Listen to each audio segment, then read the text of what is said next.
One of the things I love about walking into the Shelley Milner Children's Library is this incredible mural.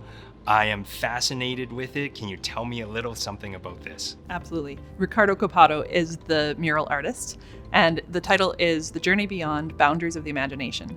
It shows what the library is. We tell each other stories. We see things that we've never seen before, like a bird on the high-level bridge or the Hotel McDonald in a kind of surreal way. And I think every single little picture within that mural can tell a story. It captures not only a sense of Edmonton with some of the locations, but it seems like it goes right across Canada. For sure, yeah. It goes from the Pacific to the Atlantic. So we have a salmon representing the Pacific and a lobster in a house representing the Atlantic. I can imagine people are just going to be sitting for hours in front of that mural, discovering something new about every single piece of it. I know I have already. Excellent. Okay, one of my favorite movies in the entire world is Big with Tom Hanks, and my favorite scene is in the toy store, and I see that the library has recreated my favorite scene. Can you tell me about that big piano? Yeah, so we have the exact same piano as in that movie.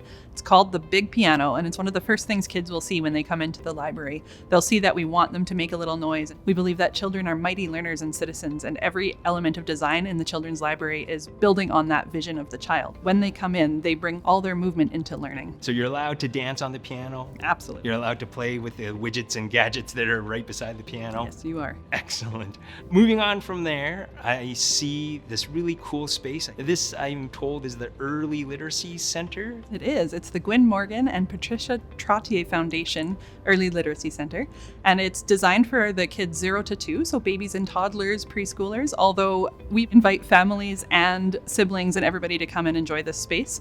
It's designed to help kids serve and return with their families. So if the kid is noticing, the baby is noticing a block, say, or that they can crawl through a tunnel, it increases conversation that kids can have with their parents. So parents will talk about the tunnel, and then they're learning vocabulary. They're learning about what words are and what sounds are and colors.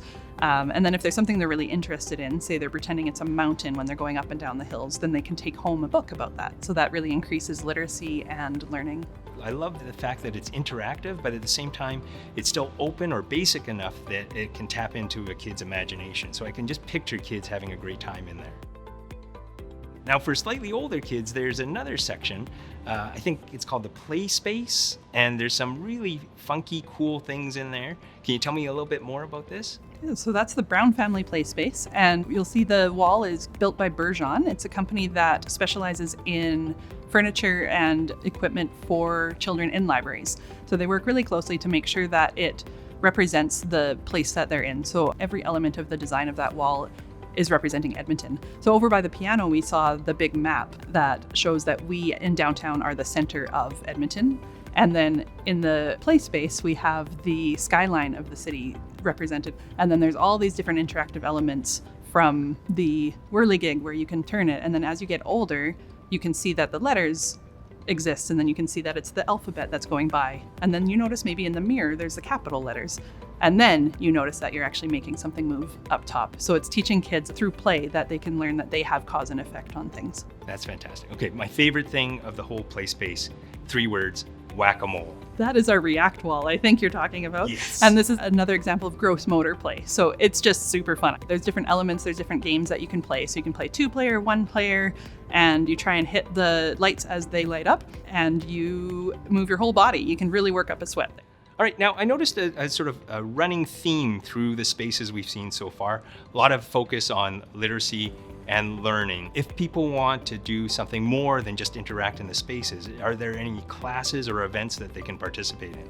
We have lots of classes and events here. We have all the ones you see throughout the city of Edmonton. We have Sing, Sign, Laugh and Learn, Baby Lap Time, Family Story Time. We'll have things built just for the kids' maker space, so things where they can come in and learn new skills. And we have a multi-purpose room just for that, as well as our play space has a stage where we can do some programming, and the makerspace itself can be set aside as a classroom too. Well, fantastic. Okay, so maybe I've spent all my time learning and reading and I just need a break. Where can I go in the library to have some fun? Well, the whole library, of course.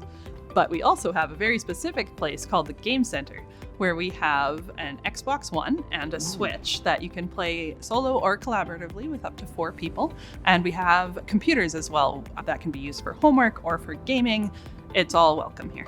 Okay, so the library seems a lot bigger than I remembered. You're right. It's 13,000 square feet, which is 3 times the size as the children's library was in the Milner before the revitalization. Oh my goodness. So the Shelley Milner Library is huge, and kids can do pretty well anything, not just the interactive events, but they can take out books. We have a huge collection here. We have books, music, videos, video games, and movies, and they can come here to enjoy them and they can take them home. Now, obviously there's so much here that you can do, you can play, you can make all the noise you want, you can read, but I know that sometimes kids need just a little quiet time. Is there some place in the library where they can just find a little peace and quiet? For sure. We have cocoons, which are little hidey holes where people can sit with a book, or just if they need some quiet time, they can sit in there. We also have a room set aside that is for families that need a quiet or removed area just to chill out for a little while. Thank you so much for this tour of the Shelley Milner Children's Library. This space is fantastic. It's amazing. I love the fact that you can play here, you can make noise, you can touch things. And like I said, if I was a kid, I would definitely want to be here all the time.